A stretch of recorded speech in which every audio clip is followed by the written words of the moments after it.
Bienvenidos a esta lectura comentada de la primera lectura de este domingo del tiempo ordinario, el 33º domingo, que hemos titulado Alumbrará el sol de justicia. Este es uno de los pasajes más luminosos y poderosos de la profecía del Antiguo Testamento. Malaquías, capítulo 3, versículos 19 al 20, es el mensaje conclusivo del profeta Malaquías, último de los profetas del Antiguo Testamento, y marca el final del periodo profético antes de la llegada de Jesús. Este oráculo combina dos realidades escatológicas aparentemente contrarias: un día ardiente de juicio destructor para los arrogantes y malvados, y un día de sanación y luz para los que respetan el nombre del Señor. Durante estos minutos realizaremos un análisis exegético de este texto.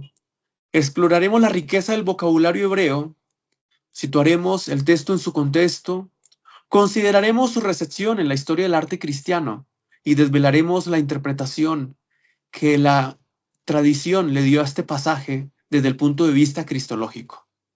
Comencemos leyendo el texto. Miren que llega el día, ardiente como un horno, cuando arrogantes y malvados serán la paja. Ese día futuro los quemaré y no quedará nada de ellos, rama ni raíz, dice el Señor de los ejércitos. Pero a los que respetan mi nombre, los alumbrará el sol de la justicia que sana con sus alas. Saldrán saltando como terneros del establo. Malaquías, cuyo nombre significa mi mensajero, profetizó a mediados del siglo V a.C., después del retorno del exilio babilónico y la reconstrucción del segundo templo. El contexto inmediato es crítico. El pueblo se quejaba de que los soberbios prosperaban mientras que los justos sufrían, cuestionando la utilidad de servir a Dios. Esta objeción refleja una crisis teológica profunda relacionada con la teología de la retribución. El profeta responde a esta queja teológica con nuestro pasaje, que forma parte del sexto y último oráculo del libro, prometiendo que llegará aquel día cuando Yahvé restablecerá la justicia cósmica. Malaquías profetizó durante el siglo V, más de 100 años después del retorno del exilio. El templo había sido reconstruido, la comunidad se había restablecido, pero existía una profunda desmoralización. El pueblo cuestionaba la validez de mantener la fidelidad a Dios. ¿De qué sirve servir a Dios?, se preguntaban. ¿De qué aprovecha guardar sus ordenanzas? Esta crisis reflejada en este texto, en la que los arrogantes y malvados prosperaban sin castigo mientras que los justos sufrían. Este oráculo forma parte de una controversia legal que estructura todo el libro de Malaquías. El profeta responde a la acusación mediante la palabra de Yahvé. Miren que llega el día. Es una respuesta definitiva a la crisis. El día del Señor restablecerá la justicia cósmica que aparece ausente ahora. El versículo comienza con una construcción que demanda atención inmediata. Ki hine hayom ba. Miren que llega el día. La partícula hine es un imperativo visual que literalmente significa miren, contemplen. El profeta exige que prestemos atención porque algo extraordinario está por acontecer. El verbo ba, que significa llegar, en su forma de participio expresa inminencia. No es una posibilidad futura ni distante, sino que algo viene, que está llegando. El artículo referido a Hayom, que significa este día, no es cualquier día, sino el día de Yahvé. Ese tiempo monumental que refleja un evento escatológico que estructura toda la teología profética del Antiguo Testamento. Este recurso retórico es típico de la literatura profética apocalíptica. El profeta convoca a sus oyentes a confrontar una realidad inquietante. Es como si dijera: abran los ojos porque algo definitivo está a punto de acontecer. No es una amenaza lejana, Es algo urgente y demanda una respuesta. Ahora el profeta describe la intensidad del día, ardiente como un horno. Boer ka tanur. El verbo boer proviene de la raíz esh, que significa quemar con intensidad. Pero el profeta no dice simplemente fuego, especifica tanur, horno, ardiente como un horno. En el mundo antiguo, los hornos de fundición metalúrgica eran los lugares de máximo calor conocidos. Cuando se saca metal del horno, no hay nada que pueda resistir. Esta es la imagen. El día de Yahvé será como un horno de fundición divina. Y en ese fuego ardiente, ¿quiénes arderán? Los arrogantes y los que deliberadamente hacen el mal, los rebeldes. Sedín y José Reshaá, los hacedores del mal. Luego viene la comparación demoledora. Serán la paja.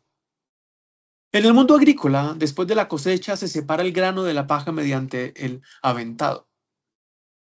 La paja es lo que queda sin valor, lo que se quema, lo que desaparece. Esta imagen conecta con la profecía del Juan Bautista. Él quemará la paja con fuego que nunca se apagará. La sentencia es inequívoca. No quedará de ellos rama ni raíz. Esta expresión hebrea significa aniquilación absoluta. La raíz representa el pasado, el fundamento, la identidad. La rama representa el futuro, la descendencia, la continuidad. Decir que no quedará ni raíz ni rama, es decir, serán completamente anulados, sin pasado que los honre, sin futuro que los continúe. Es destrucción total, definitiva, escatológica. Noten que el sujeto de la acción es el Señor Todopoderoso mismo. Los quemaré. Es Yahvé quien ejecuta el juicio. No son fuerzas ciegas del destino, sino juicio personalizado del Dios de justicia. Ahora viene el giro radical, la contraposición antitética. Mientras los arrogantes arden como paja en un horno, para los Yirei Shemi, los que respetan mi nombre, Sarahá Shemesh Zedaká, literalmente, brillará, nacerá el sol de justicia. El verbo Zarahá es el mismo que se usa en el Génesis para describir la salida del sol cada mañana. Un evento inevitable, regular, que trae luz y vida. Pero no es cualquier sol. Es el Shemesh Zedaká, el sol de la justicia. La palabra Zedaká es profunda. No es meramente justicia punitiva o forense, sino justicia salvífica, justicia restauradora, que establece el orden correcto y trae la paz integral. En el pensamiento hebreo, el sol es símbolo de fidelidad y permanencia divina. El Salmo 89 compara el trono davídico con el sol. Su descendencia será perpetua como la luna, testigo fiel en el cielo. Malaquías retoma ese simbolismo. Así como el sol físico trae luz, calor y vida cada mañana, el sol de justicia traerá iluminación espiritual, calor divino, vida eterna a quienes le temen. El texto continúa. Y sanación en sus alas, o que sana con sus alas. La palabra marfé, que pertenece a la raíz rafá, significa curación integral, no solamente física, sino una restauración espiritual, moral y comunitaria. Las alas del sol evocan la iconografía del Antiguo Oriente. El disco solar alado era símbolo del poder divino, protección real, victoria. En Israel, los sellos reales del rey Ezequías muestran este símbolo, un disco solar con alas extendidas. Cuando el profeta habla de sanación en sus alas, evoca tanto las alas del ave como los bordes o flecos del manto.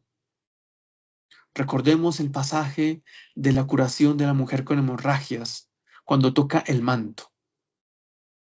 Del manto de Jesús es sanada.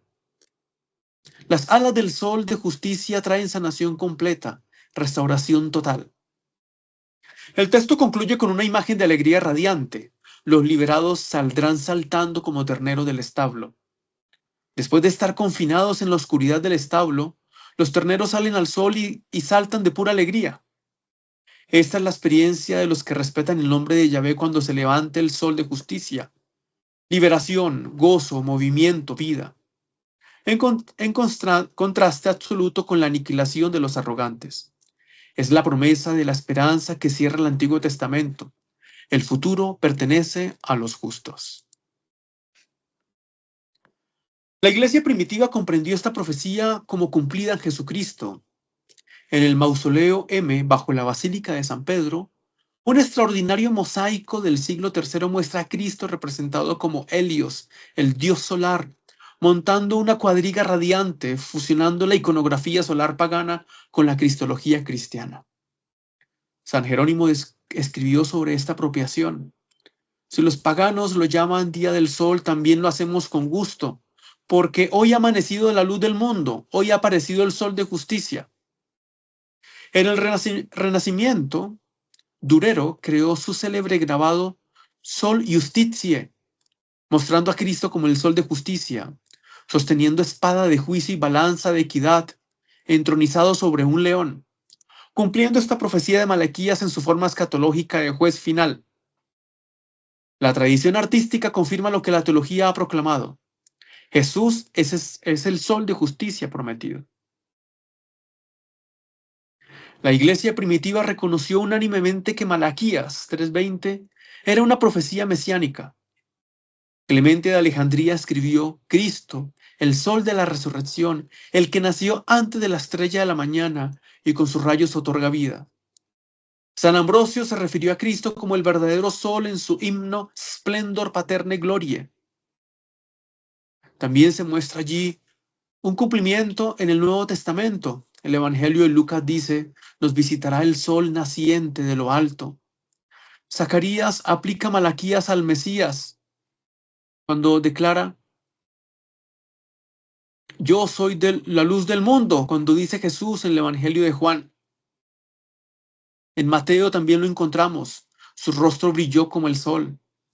En el Apocalipsis, la ciudad no tiene necesidad de sol ni de luna, porque la gloria de Dios la ilumina y el Cordero es su lámpara. Esta lectura de Malaquías marca la transición del Antiguo al Nuevo Testamento. Cierra un periodo y en este nuevo periodo nosotros encontramos la sanación para los justos, la salvación. La cristología del Nuevo Testamento ve en Jesús tanto el cumplimiento presente como la promesa futura. El creyente vive en esa tensión. El sol de justicia ya ha nacido y lo celebramos en la encarnación, pero aún no ha alcanzado su plenitud. Esto nos recuerda la parusía. Este texto resume toda la esperanza profética del Antiguo Testamento. Un día de Yahvé en el que la justicia divina se manifestará plenamente, quemando la maldad, pero trayendo sanación restauradora a los que respetan el nombre del Señor.